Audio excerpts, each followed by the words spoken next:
let's customize cinematic titles. Click Import, and you'll see the composition on the timeline.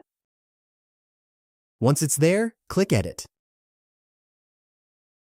You can edit the text one by one, or you can use AI and edit all of the text.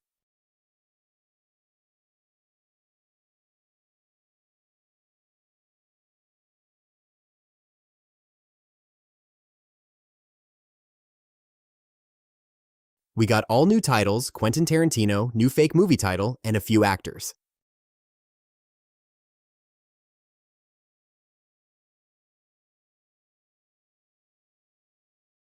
Note that original name length was preserved, so new names doesn't overlap and doesn't break the design, but you can always edit it manually.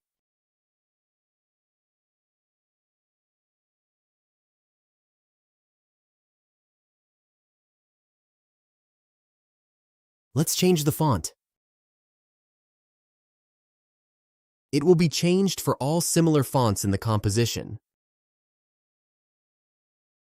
For example, if I change the font on the name, all names' fonts will be changed too.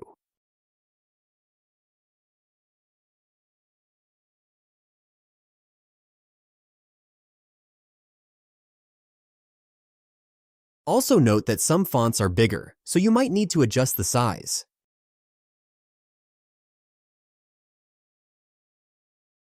And the size should also pick up all the texts that were same size before and same font.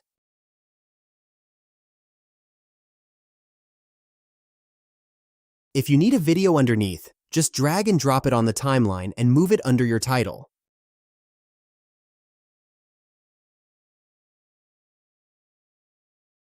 Scale it up.